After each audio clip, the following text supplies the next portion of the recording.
Hello दोस्तों, स्वागत है आपके अपने YouTube channel study MCQ NM पर। मैं हूं सुधीर कुमार। आज हम देख रहे हैं रसायन शास्त्र यानी केमिस्ट्री का हम चैप्टर 1 देख रहे हैं। छोटी छोटी मगर मोटी बातें, ये हम थ्योरी पेपर देख रहे हैं। तो चलिए हम थ्योरी पेपर में शुरू करते हैं। अगर चैनल पे नए हैं तो सब्सक्राइब कर लीजिएगा, शेयर कर दीजिएगा। क्वेश्चन में है रसायन विज्ञान यानी केमिस्ट्री विज्ञान की वह शाखा जिसके अंतर्गत पदार्थों के रासायनिक संरचना, गुणधर्मों तथा परस्पर रासायनिक अभिक्रिया और उनके परिणामों का अध्ययन किया जाता है, रसायन विज्ञान कहलाता है। रसायन विज्ञान की वह शाखा जिसके अंतर्गत पदार्थों की रासायनिक संरचना, गुणधर्म, परिसर रासायनिक अभिक्रिया और उनके परिणामों का अध्ययन किया जाता है। अगला है 18वीं शताब्दी के फ्रांसीसी रसायन शास्त्री एंटोनी लेवोजियर को आधुनिक रसायन विज्ञान का जनक माना जाता है, यानी रसायन विज्ञान का जनक लेवोजियर को माना जाता है। अब है रसायन शास्त्र की उत्पत्ति मिस्र में पाई जाने वाली मिट्टी कैमी से हुई है। रसायन शास्त्र की उत्पत्ति मिस्र में पाई जाने वाली मिट्टी कैमी से हुई है, जिसका शाब्दिक अर्थ है, यानी कैमी का शाब्दिक अर्थ है कला। कैमी का शाब्दिक अर्थ है कला।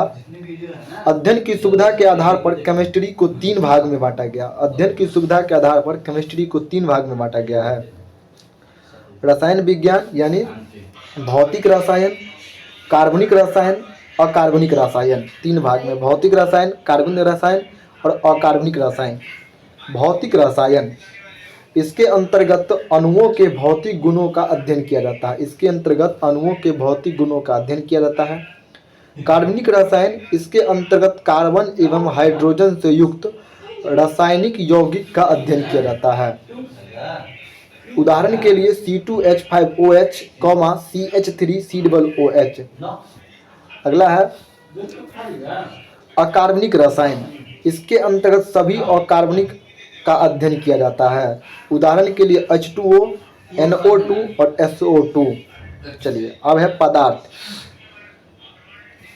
पदार्थ वह वस्तु जो स्थान घेरे जिसमें बाहर हो उसे पदार्थ कहते हैं, जैसे हवा, पानी, गैस इत्यादि सभी पदार्थ है। पदार्थों का वर्गीकरण, पदार्थ का 2 वर्गीकरण है, भौतिक वर्गीकरण और रासायनिक वर्गीकरण। भौतिक आधार पर पदार्थ को 3 भाग में बांटा गया है, ठोस, द्रव और गैस, यानी सॉलिड, लिक्विड और गैस। रासायनिक वर्गीकरण के आधार पर शुद्ध पदार्थ और मिश्रण में बांटा गया है। अब हम शुद्ध पदार्थ को भी 2 भाग में बांटा गया है, तत्व और यौगिक। और मिश्रण को 2 भाग में बांटा गया है, समांग और विषमांग। अब अगर हम बात कर लें तो तत्व को भी 3 भाग में बांटा गया है, धातु, अधातु, उपधातु। धातु, अधातु, उपधातु। जबकि यौगिक को 2 भाग में बांटा गया है, कार्बनिक यौगिक और अकार्बनिक यौगिक। कार्बनिक यौगिक और अकार्बनिक यौगिक। चलिए अब इससे जो बनने वाले क्वेश्चन हम सो देखेंगे। भौतिक अवस्था के आधार पर पदार्थों के मुख्यतः 3 वर्गों में बांटा गया है। ये वर्ग हैं ठोस, द्रव, गैस। पदार्थ की अवस्थाएं, ठोस अवस्था, देखिए ठोस अवस्था हम इसे कहते हैं, द्रव अवस्था इसे कहते हैं और गैस अवस्था इसे कहते हैं। ठोस में देखिए सभी बराबर में है, द्रव में इस प्रकार से है, थोड़ा छोड़ के, और गैस में बहुत ज़्यादा छोड़ के है। चलिए ठोस यानी सॉलिड, इसका आयतन तथा आकार दोनों निश्चित होता है, जैसे पत्थर, कोयला, ये सभी ठोस है। आयतन भी निश्चित होता है और आकार भी निश्चित होता है, बाद में इसका घटता बढ़ता नहीं है। द्रव यानी लिक्विड, इसका आयतन निश्चित लेकिन आकार परिवर्तनशील होता है, जैसे पानी, दूध, तेल, ये द्रव है। गैस, इसका आयतन तथा आकार दोनों परिवर्तनशील होता है, जैसे कोल गैस, मीथेन, ये गैस है। ठोस, द्रव, गैस के कुछ सामान्य गुण बढ़ते से घटते क्रम में, यानी गतिज ऊर्जा में गैस सबसे अधिक होता है, उसके बाद द्रव होता है, उसके बाद ठोस होता है। घनत्व में ठोस अधिक होता है। अंतर आणविक आकर्षण बल में ठोस अधिक होता है। अंतर आणविक स्थान में गैस अधिक होता है। प्रत्यवस्था में ठोस अधिक होता है। संयोजक बल में ठोस अधिक होता है। विसरण में गैस अधिक होता है। संपीड़न में गैस अधिक होता है।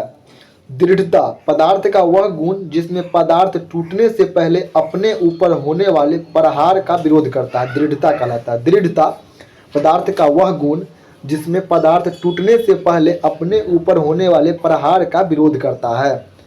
अब है नोट। नोट में यानी इसको याद रखना है, ठोस द्रव गैस के अलावा पदार्थ की दो अवस्था और है। चौथी अवस्था है प्लाज्मा और पांचवी अवस्था बोस आइंस्टीन कंडेंसेट। चौथी अवस्था प्लाज्मा, पांचवी अवस्था बोस आइंस्टीन कंडेंसेट। प्लाज्मा अवस्था, प्लाज्मा अवस्था कुछ इस प्रकार से होता है, ध्यान दीजिएगा। प्लाज्मा का कोई निश्चित आकार या निश्चित आयतन नहीं होता है। प्लाज्मा का कोई निश्चित आकार या निश्चित आयतन नहीं होता है। प्लाज्मा की पहचान सर विलियम क्रुक्स द्वारा 1879 में की थी, लेकिन प्लाज्मा नाम इरविंग लैंगम्यूर ने दिया। प्लाज्मा का पहचान सर विलियम क्रुक्स द्वारा 1879 में हुई थी, लेकिन प्लाज्मा नाम इरविंग लैंगम्यूर ने दिया था। यह पदार्थ की चौथी अवस्था, प्लाज्मा पदार्थ की चौथी अवस्था है। फ्लोरोसेंट ट्यूब और नियान बल्ब में प्लाज्मा होता है। फ्लोरोसेंट ट्यूब और नियान बल्ब में प्लाज्मा होता है। सूर्य और तारों की ऊष्मा प्लाज्मा अवस्था का कारण होता है, प्लाज्मा अवस्था का कारण होता है। बोस आइंस्टीन कंडेंसेट, यह पदार्थ की पांचवी अवस्था है। कम घनत्व तथा कम ताप पर पदार्थ को ठंडा करने से बीईसी तैयार किया जाता है, यानी बोस आइंस्टीन कंडेंसेट। कम घनत्व तथा कम ताप पर पदार्थ को ठंडा करने से बीईसी तैयार किया जाता है, यानी बोस आइंस्टीन कंडेंसेट तैयार किया जाता है। पदार्थ में होने वाला परिवर्तन, पदार्थ में दो प्रकार के परिवर्तन होता है, भौतिक परिवर्तन और रासायनिक परिवर्तन। भौतिक परिवर्तन, फिजिकल चेंज, यह उत्क्रमणीय प्रक्रिया है। इसमें पदार्थ के भौतिक गुणों में परिवर्तन आता है, परंतु रासायनिक गुण समान होता है। भौतिक परिवर्तन में ही यह एक अस्थायी परिवर्तन है। भौतिक परिवर्तन यह एक अस्थायी परिवर्तन है। इस परिवर्तन में कोई भी पदार्थ परिवर्तित होने के बाद पुनः अपनी पूर्व अवस्था में आ सकता है। यानी भौतिक परिवर्तन वो अवस्था है जिसमें अगर कोई पदार्थ अगर परिवर्तन हो गया है तो वो फिर पुनः अपने अवस्था में आ सकता है। इसे ही भौतिक परिवर्तन कहते हैं। अब हम रासायनिक परिवर्तन यानी केमिकल चेंज, इसको हम देखेंगे। रासायनिक परिवर्तन यह अनुकरणीय प्रक्रिया है। इसमें नए पदार्थ का निर्माण होता है जो अपने मूल पदार्थ के रासायनिक और भौतिक गुण से भिन्न होता है। यानी रासायनिक परिवर्तन में नए पदार्थ तो बनता है, लेकिन जो मूल पदार्थ था उससे भिन्न हो जाता, अलग हो जाता है। यह अस्थायी परिवर्तन है। इस परिवर्तन में कोई भी पदार्थ परिवर्तित होने के बाद पुनः अपनी पूर्व अवस्था में नहीं आता है। यानी रासायनिक परिवर्तन उसे कहते हैं जैसे कोई पदार्थ अगर हम रासायनिक परिवर्तन अगर कर रहा है तो वो अपने पूर्वावस्था में नहीं आएगा, बदलने के बाद पूर्वावस्था में नहीं आएगा। अब हम देखेंगे भौतिक परिवर्तन का उदाहरण। भौतिक परिवर्तन में जो बदल जाएगा वो पूर्वावस्था में फिर से आ सकता है। जैसे CO2 से सूखी बर्फ बनना। CO2 से सूखी बर्फ बन जाएगा, लेकिन फिर सूखी बर्फ गल करके CO2 बन सकता है। उसी प्रकार मोमबत्ती का पिघलना, मोमबत्ती पिघल गया है, फिर पिघलने के बाद फिर उसको हम जमा करके मोमबत्ती बना सकते हैं, यानी ये भौतिक परिवर्तन है। पानी से बर्फ बनना, यानी बर्फ बन गया है लेकिन फिर बर्फ पानी बन सकता है। पानी का वाष्प बनना, वाष्प बन गया है लेकिन फिर वो पानी बन सकता है। उसी प्रकार है चीनी या नमक का पानी में मिश्रण, शुष्क बर्फ का सब्लिमेशन यानी उधर्वपातन, कपूर का जलना, कपूर जल गया है लेकिन फिर उसको हम इकट्ठा करके फिर कपूर बन जाएगा। रेत का पानी में विलयन, रेत का पानी में विलयन, अम्लीकृत जल का वैद्युत अपघटन, लोहे का चुंबकीयकरण, ये सब जो है भौतिक परिवर्तन है। अब रासायनिक परिवर्तन में है मक्खन का खट्टा होना। अगर मक्खन खट्टा हो गया तो फिर वो पहले पूर्ववर्ती रूप में मक्खन रूप में नहीं आ सकता है, मक्खन का खट्टा होना। मोमबत्ती का जलना, देखिए भौतिक परिवर्तन में था मोमबत्ती का पिघलना, इसमें है मोमबत्ती का जलना। अगरबत्ती का जलना, खाना को पचाना, यानी ये जो पच गया तो वो फिर खाना नहीं बन सकता है। लकड़ी का जलना, लकड़ी के जलने के बाद वो राख बन गया, फिर वो लकड़ी नहीं बन सकता है। लोहे पर जंग लगना यानी ऑक्सीकरण के कारण। दूध से दही का बंधना, फास्फोरस को कैरोसिन तेल में डालना, सोडियम को पानी में डालना, प्लेटिनम तार का जलना, पदार्थ का किण्वन। उसके बाद है द्रवित पेट्रोलियम गैस का दहन। ये एनसीईआरटी एग्जाम्पलर का क्वेश्चन है। अब कुछ इंपोर्टेंट क्वेश्चन है। मोमबत्ती के जलने पर भौतिक एवं रासायनिक दोनों परिवर्तन होता है। मोमबत्ती के जलने पर भौतिक परिवर्तन भी होता है और रासायनिक परिवर्तन भी होता है, लेकिन मूल रूप से रासायनिक परिवर्तन होता है। मोमबत्ती का जलना उदाहरण है रासायनिक परिवर्तन का। एनसीईआरटी एग्जाम्पलर का क्वेश्चन है। मोमबत्ती के जलते समय कौन सा परिवर्तन होता है? जलते समय भौतिक और रासायनिक परिवर्तन दोनों होता है। मोमबत्ती के जलते समय भौतिक और रासायनिक दोनों परिवर्तन होता है। अब है चपाती का बेलना एवं सेकना किस परिवर्तन का उदाहरण है? तो भौतिक और रासायनिक। चपाती का बेलना भौतिक परिवर्तन है और सेकना रासायनिक परिवर्तन है। चपाती का बेलना जो है वो भौतिक परिवर्तन है, क्योंकि हम बेल लेंगे फिर दोबारा हम पलट के बेल सकते हैं। और सेक लिए यानी रासायनिक परिवर्तन है, सेकने के बाद वो फिर रोटी नहीं बन सकता है, सेकने के बाद वो फिर आटा में वो कन्वर्ट नहीं हो सकता है। भौतिक अवस्था में परिवर्तन लाया जा सकता है ऊर्जा देकर या ऊर्जा निकालकर। भौतिक अवस्था में परिवर्तन लाया जा सकता है ऊर्जा देकर या ऊर्जा निकालकर। अब है लोहे पर जंग लगना। लोहे पर जंग लगना रासायनिक परिवर्तन है। लोहे पर जंग लगना रासायनिक परिवर्तन है। लोहे पर जंग ऑक्सीजन और नमी की उपस्थिति में लगता है। लोहे पर जंग ऑक्सीजन और नमी की उपस्थिति के कारण लगता है। अगला है जंग लगने के लिए O2 प्लस जल अर्थात जलवाष्प दोनों की आवश्यकता होती है। लोहे पर जंग लगने से उसका भार बढ़ जाता है। लोहे पर जंग लगने से उसकी आयु घट जाती है। लोहे को जंग से बचाने के लिए जस्ते का लेपन किया जाता है। यह प्रक्रिया जस्तीकरण कहलाता है। किसी द्रव में लोहे की कील अपना चमक खो देता है शीतल पेय में यानी सॉफ्ट ड्रिंक में। गैल्वेनाइजेशन से किसे बचाया जाता है? लोहा को। गैल्वेनाइजेशन से लोहा को बचाया जाता है। अगला है लकड़ी को कीड़े मकोड़े से बचाने के लिए उस पर ZnCl2 यानी जिंक क्लोराइड का लेपन किया जाता है। जस्ते की कमी से धान में खैरा रोग हो जाता है। लवण युक्त जल जंग लगने के प्रक्रम के दर बढ़ा देता है। रासायनिक संगठन के आधार पर द्रव्य के मुख्यतः 3 प्रकार से वर्गीकृत किए गए हैं। तत्व में शुद्ध पदार्थ, यौगिक में शुद्ध पदार्थ और मिश्रण में अशुद्ध पदार्थ। अगला है शुद्ध पदार्थ। शुद्ध पदार्थ मुख्य 2 प्रकार के होते हैं, तत्व और यौगिक। अब तत्व इसमें जो है रॉबर्ट बायल पहले वैज्ञानिक थे जिन्होंने सन 1661 में सर्वप्रथम तत्व शब्द का प्रयोग किया। रॉबर्ट बायल जो है 1661 में सर्वप्रथम तत्व शब्द का प्रयोग किया। तत्व की परिभाषा सर्वप्रथम एंटोनी लॉरेंट लेवोजियर ने दिया था। तत्व वह शुद्ध पदार्थ है जिसे तोड़कर किसी अन्य पदार्थ में परिणित नहीं किया जा सकता है। तत्व के सूक्ष्मतम कणों को परमाणु कहते हैं।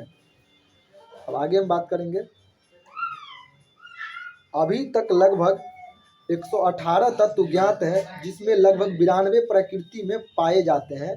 खोजा गया अंतिम तत्व अनुसेप्टियम है। खोजा गया अंतिम तत्व अनुसेप्टियम है।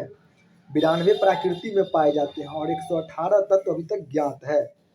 डाल्टन ऐसे प्रथम वैज्ञानिक थे जिन्होंने तत्वों के प्रतीकों के प्रयोग अत्यंत विशिष्ट अर्थ में किया।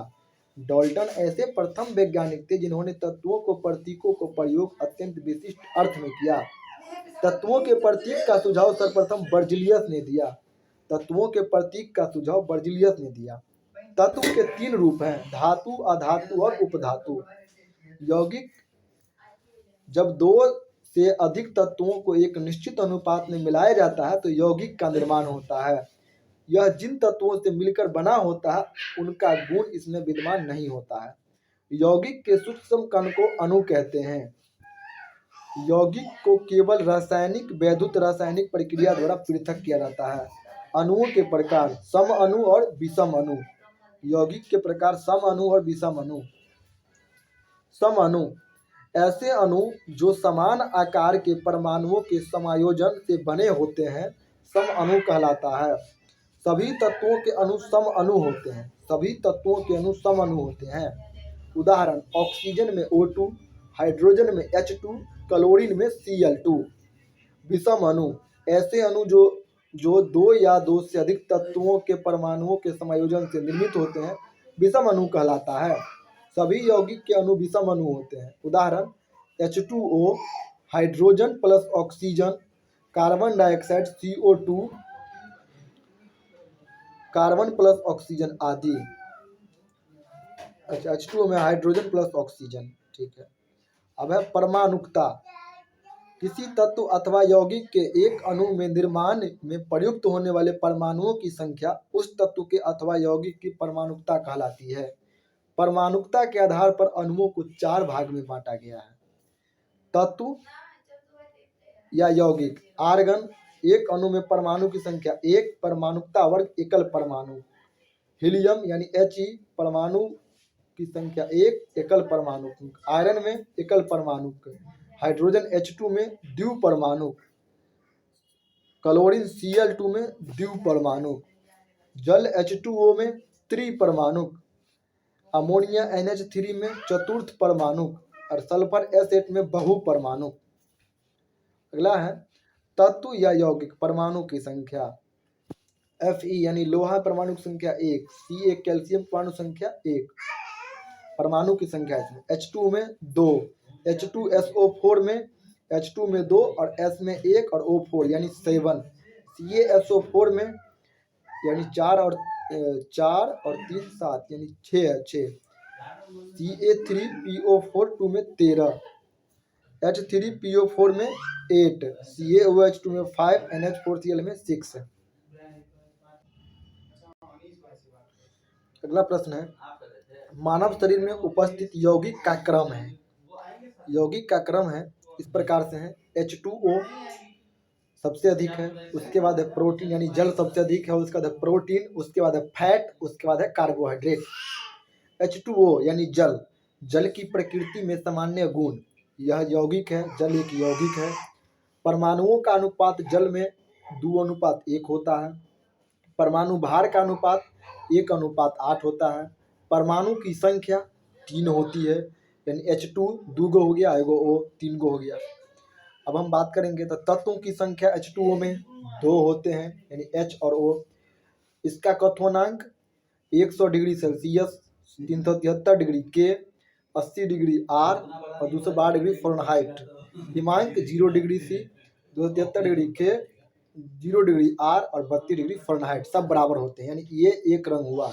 जो 100 डिग्री C है वही 212 डिग्री फ़ारेनहाइट है। अब है मिश्रण यानी मिक्सचर। जब 2 या 2 से अधिक से पदार्थों के किसी भी अनुपात में मिला दिया जाता है तो उस मिश्रण को कहते हैं, उसे मिश्रण कहते हैं। मिश्रण में उनके अवयवी तत्वों के गुण मौजूद होता है। मिश्रण की संरचना तय नहीं होती है, जैसे हवा, बारूद, चीनी पानी का मिश्रण आदि। इस प्रकार से सभी मिश्रण हैं। मिश्रण के प्रकार। मिश्रण 2 प्रकार के होते हैं, समांगी और विषमांगी। समांगी मिश्रण जिस मिश्रण के प्रत्येक भाग के सभी गुण एक समान होते हैं उसे समांगी मिश्रण कहते हैं। जैसे चीनी का नमक में विलयन, अल्कोहल तथा जल का मिश्रण। विषमांगी मिश्रण जिस मिश्रण के प्रत्येक भाग के गुण एक समान नहीं होते उसे विषमांगी मिश्रण कहते हैं। जैसे रेत तथा जल का मिश्रण, पेट्रोल जल का मिश्रण, दूध, ये सभी विषमांगी मिश्रण है। विषमांगी मिश्रण को कीप या फनल से अलग किया जाता है। विषमांगी मिश्रण को कीप या फनल से अलग किया जाता है। केवल विषमांगी मिश्रण ही टिंडल प्रभाव दर्शाता है। केवल विषमांगी मिश्रण ही टिंडल प्रभाव दिखाता है। तत्व अकेले सूत्र होता है, जैसे एग्जाम्पल में FeNiCO। यौगिक एक या एक से अधिक सूत्र होता है, जैसे एग्जाम्पल में CO2, H2O। मिश्रण कोई सूत्र नहीं होता है, जैसे शरबत, वायु। अगला है मिश्रण अलग करने की विधि। रवाकरण किसी विलयन को धीरे धीरे ठंडा करके ठोस अवस्था में बदलने की प्रक्रिया को रवाकरण कहते हैं। इस विधि द्वारा ठोस और कार्बनिक पदार्थ के मिश्रण के अवयवों या संघटक का पृथक्करण किया जाता है। अब है आसवन डिस्टिलेशन किसी द्रव को वाष्पीकृत करके पुनः ठंडा करने के प्रक्रम को आसवन कहते हैं। समुद्री जल का भी शुद्धिकरण इसी विधि से होता है। आसवन विधि से समुद्री जल का शुद्धिकरण होता है। आशुद्ध जल इसी प्रक्रम द्वारा किया जाता है शुद्ध। वह प्रक्रम जिसमें सभी प्रकार के शुद्ध जल मिलता है उसे आसवन विधि कहते हैं। एनसीईआरटी एग्जाम्पल का क्वेश्चन है। प्रभाजी आसवन ऐसे मिश्रण जिनके संघटक के कथोनांक में कम से कम अंतर होता है उसका पृथक्करण करने के लिए प्रभाजी आसवन विधि का प्रयोग करते हैं। जैसे भूगर्भ से निकले गए पेट्रोलियम के विभिन्न संघटक पेट्रोल, केरोसिन, डीजल आदि इसी विधि से पृथक होता है। जिस पदार्थ के क्वथनांक के बीच 25 डिग्री से कम का अंतर होता है उसे प्रभाजी आसवन विधि से शुद्ध किया जाता है। याद रखिएगा, जिस पदार्थ के क्वथनांक के बीच 25 डिग्री से कम का अंतर होता है उसे प्रभाजी आसवन विधि से शुद्ध किया जाता है। भाप आसवन यानी स्टीम डिस्टिलेशन इस विधि से उन कार्बनिक पदार्थों को शुद्धिकरण किया जाता है जो कि जल में अविलय होता है परंतु गर्म करने पर वाष्पशील होता है और प्रायः अपने क्वथनांक पर अपघटित हो जाते हैं। जैसे भाप आसवन विधि से मैथिल अल्कोहल को अलग किया जाता है, एसीटोन को अलग किया जाता है, एथिल अल्कोहल को अलग किया जाता है।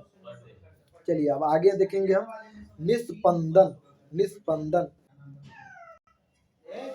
निस्पंदन एक भौतिक पृथक्करण प्रक्रिया है जो कि फिल्टर माध्यम का उपयोग करके ठोस पदार्थ और तरल पदार्थ का मिश्रण को अलग करती है। निस्पंदन द्वारा यानी फिल्ट्रेशन किया जाता है फिल्टर माध्यम से। फिल्ट्रेशन प्लांट में पानी को साफ किया जाता है जैसे रेत, महीन बजरी, मध्य बजरी, ये फिल्ट्रेशन द्वारा अलग होता है। अब है विलवनीकरण डिजलाइनेशन वह प्रक्रिया जिसमें नमकीन पानी से खनिज पदार्थों को अलग करके मीठे पानी में बदला जाता है। विलवनीकरण कहते हैं वह प्रक्रिया जिसमें नमकीन पानी से खनिज पदार्थों को अलग करके मीठे पानी में बदला जाता है। अब है विसरण दो विभिन्न पदार्थों के कणों को स्वतः ही मिलाना विसरण कहलाता है। दो विभिन्न पदार्थों कणों को स्वतः ही मिलाना विसरण कहलाता है। अब है अत्यधिक रिक्त स्थानों के कारण गैसों का वितरण तीव्रता होती है। अत्यधिक रिक्त स्थानों के कारण गैसों का वितरण तीव्रता होती है। घनत्व में अंतर रहने के कारण गैसों का गैसों में मिलाना विसरण कहलाता है। ध्यातव्य है कि तापमान के बढ़ने से वितरण का गुण बढ़ता है। वितरण के गुण के कारण ही गर्म खाने को सुगंध पूरे कमरे में फैल जाती है। विसरण के कारण ही गर्म खाने का सुगंध पूरा कमरा में फैल जाता है। इत्र की बोतल से सुगंध का फैलना, मलमूत्र की दुर्गंध को नाकों तक पहुंचना विसरण के कारण होता है। मलमूत्र का जो दुर्गंध होता है, महक होता है, विसरण के कारण नाक में पहुंचता है। अगला है प्रासरण। इसमें विलायक के अणु कम सांद्रता वाले घोल से अधिक सांद्रता वाले घोल की ओर गति करता है। ये प्रासरण के कारण होता है। उदाहरण है किशमिश को जल में डालने पर उसका फूलना। किशमिश को जल में डालने पर वो फूल गया, ये प्रासरण का उदाहरण है। अगला है व्युत्क्रम प्रासरण। अणुओं के अधिक सांद्रता वाले विलयन से कम सांद्रता वाले विलयन को ओर गति करना व्युत्क्रम प्रासरण कहलाता है। जैसे समुद्री जल से अशुद्ध जल बनना व्युत्क्रम प्रासरण है। नोट, अब जो है इसे हम कुछ इम्पोर्टेंट क्वेश्चन है। जैसे सूखे पौधे को डंडियों से अनाज को अलग करना थ्रेसिंग कहलाता है। सूखे पौधों को डंडियों को अनाज से अलग करना थ्रेसिंग कहलाता है। अनाज से भूसी का अलग करना निष्पावन कहलाता है। मिश्रण के नीचे तली में बैठा अवक्षेप का अवसादन तथा ऊपरी भाग को अलग करना निस्तारण कहलाता है। रंगों को पृथक करने की प्रक्रिया क्रोमेटोग्राफी कहलाता है। लस्सी से वसा की मात्रा को कम करने को किस विधि से किया जाता है? तो मंथन विधि से। लस्सी से वसा की मात्रा मंथन विधि से कम किया जाता है। मक्खन एवं क्रीम बनाने में मंथन विधि का प्रयोग होता है। मत्थन विधि का प्रयोग होता है तथा मक्खन एवं क्रीम से घी किस विधि से प्राप्त किया जाता है? तो मक्खन एवं क्रीम बनाने में मंथन विधि का प्रयोग किया जाता है निस्तारण द्वारा, एवं मक्खन एवं क्रीम से घी किस विधि से होता है? तो निस्पंदन द्वारा। याद रखिएगा। अगला है, पानी एवं CuSO4 के विलयन से कॉपर सल्फेट को अलग किया जाता है वाष्पीकरण विधि द्वारा। वाष्पन वितरण और गैसों का प्रस्तार ताप बढ़ने से बढ़ता है। अगला है, ठोस द्रव तथा गैस का प्रभाव। ये हम देखेंगे। ठोस का द्रव में बदलना गलन कहलाता है। द्रव का ठोस में बदलना जमन कहलाता है। गैस का सीधे ठोस के रूप में बदलना डिपोजिशन कहलाता है। द्रव का वाष्प में बदलना वाष्पीकरण कहलाता है। वाष्प का द्रव में बदलना संघनन कहलाता है। अगला है, ठोस से द्रव, द्रव से गैस ऊष्माशोषी प्रक्रिया है। गैस से द्रव, द्रव से ठोस ऊष्माक्षेपी अभिक्रिया है। अगला है, क्वथनांक से कम तापमान पर द्रव के वाष्प में परिवर्तन होने की प्रक्रिया को वाष्पीकरण तथा क्वथनांक पर या क्वथनांक से ऊपर वाष्प बदलने को वाष्पन कहलाता है। वाष्पीकरण एक सतही प्रक्रिया है। वाष्पीकरण एक सतही प्रक्रिया है। ऊर्ध्वपातन, संश्लेषण। जब कोई पदार्थ ठोस से सीधे गैस में बदलता है तो यह पदार्थ उद्पातित पदार्थ कहलाता है तथा यह प्रक्रिया ऊर्ध्वपातन होता है। जैसे कपूर, आयोडीन, गंधक यानी सल्फर, नौसादर NH4Cl, एंथ्रासीन, बेंजोइक अम्ल, नेप्थलीन, ओडोफॉर्म, ये सब ऊर्ध्वपातन का उदाहरण है। नोट में कुछ हम इम्पोर्टेंट क्वेश्चन देखेंगे। बेंजोइक अम्ल का उपयोग खाद्य पदार्थों के संरक्षण में किया जाता है। बेंजोइक अम्ल का उपयोग खाद्य पदार्थों के संरक्षण में किया जाता है। समुद्री घास लेमिनेरिया से आयोडीन प्राप्त होता है। समुद्री घास लेमिनेरिया से आयोडीन प्राप्त होता है। समुद्र के पानी से सोडियम प्राप्त किया जाता है, अर्थात समुद्र के पानी में सोडियम होता है। उच्च दाब तथा निम्न ताप पर गैसीय संघनित हो जाता है। भार N2 बड़ा हो गया He से। भार में N2 बड़ा है He से। प्रथम सबसे हल्की गैस हाइड्रोजन H2 है। द्वितीय सबसे हल्की गैस हीलियम He है। H2 यानी हाइड्रोजन को आवारा गैस कहते हैं। हाइड्रोजन गैस अधिक ज्वलनशील होता है। वायुयान की टायरों में भरी जाती है हीलियम He। गुब्बारे में भरी जाती है हीलियम He। अगला है, कृत्रिम रूप से सांस लेने के लिए अस्पतालों में प्रयोग होता है O2 प्लस He पानी द्रव अवस्था में। कम गहराई पर समुद्र में जाने पर O2 प्लस N2 का प्रयोग होता है। अगला है, अधिक गहराई पर समुद्र में जाने पर O2 प्लस He का प्रयोग होता है। फुटबॉल में भरी जाने वाली गैस N2 है यानी नाइट्रोजन है। तेल के नमूने को लंबे समय तक ताज़ा रखने के लिए प्रयोग होता है He एवं N2। ये NCERT एग्जाम्पलर का क्वेश्चन है। अगला है, यदि दो गुब्बारे में हाइड्रोजन और ऑक्सीजन के एक समान अणु भरे हुए हो और उनमें एक साथ छेद कर दिया जाए तो हाइड्रोजन भरा गुब्बारा पहले संकुचित हो जाएगा। अस्पतालों में कृत्रिम रूप से सांस लेने के लिए ऑक्सीजन तथा हीलियम का प्रयोग किया जाता है जो पात्र में द्रव अवस्था में होता है। Cold drink, pizza soda, Lemna soda, club soda द्रव गैस का मिश्रण है।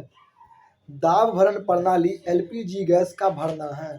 दाब भरण प्रणाली LPG गैस का भरना है। अगला है, पंप भरण प्रणाली पेट्रोल का भरना है। पंप भरण प्रणाली पेट्रोल का भरना है। कोल्ड ड्रिंक में कार्बन डाइऑक्साइड गैस भरी जाती है जो जल से अभिक्रिया करके कार्बनिक अम्ल का निर्माण करता है। कोल्ड ड्रिंक में कार्बन डाइऑक्साइड भरी जाती है जो जल से अभिक्रिया करके कार्बोनिक अम्ल का निर्माण करती है। एग्जाम्पल में CO2 प्लस H2O अर्थात H2CO3 कार्बनिक अम्ल। गैस का द्रवण निम्न ताप एवं उच्च दाब पर सुगमता से संपन्न होता है। अगला है हाइड्रोजन और हीलियम से भरा गुब्बारा कुछ ऊंचाई पर जाने के बाद फट जाता है। H2 यानी सबसे पहले फटेगा, अधिक दूर जाएगा तो। उसके बाद N2 सबसे कम ऊपर जाएगा। अगला है पदार्थ यानी क्वथनांक। शुद्ध पानी का क्वथनांक 100 डिग्री सेल्सियस होता है। अशुद्ध पानी का क्वथनांक 100 डिग्री सेल्सियस से ज़्यादा होता है। भारी जल D2O गुरु जल ड्यूटेरियम ऑक्साइड का क्वथनांक 101.4 डिग्री सी होता है। ईथर का क्वथनांक 34 डिग्री सी होता है। वर्षा के जल आसूत जल विद्युत का कुचालक होता है। प्रेशर कुकर के अंदर खाना जल्दी पक जाता है क्योंकि कुकर के अंदर जब दाब बढ़ता है तो तापमान लगभग 125 से 130 डिग्री सी हो जाता है। बारूद का खोज रोजर बेकन ने किया था। बारूद चारकोल गंधक सोडा का मिश्रण है। KNO3 पोटेशियम नाइट्रेट सोडा या नाइटर है। CaCO3 कैल्शियम कार्बोनेट को खड़िया या चूना पत्थर या संगमरमर कहते हैं। Hg यानी पारा को हाइड्रोजन या पारद क्विकसिल्वर हाइड्रोग्राम पारद क्विकसिल्वर द्रव धातु कहते हैं। मोती का मुख्य अवयव CaCO3 यानी कैल्शियम कार्बोनेट है। अंडे का आवरण बना होता है CaCO3 का। कैप्सूल का आवरण बना होता है जिलेटिन यानी प्रोटीन का जो जल में घुलनशील होता है। चलिए, ये जो थ्योरी क्लास है यही समाप्ति होती है। मिलेंगे फिर हम इसी छोटी छोटी मगर मोटी बातें को ऑब्जेक्टिव का क्वेश्चन लेकर के। वीडियो कैसा लगा कमेंट कीजिएगा, अच्छा लगा होगा तो शेयर जरूर कीजिएगा, सब्सक्राइब कीजिएगा। धन्यवाद। जय हिंद, जय भारत।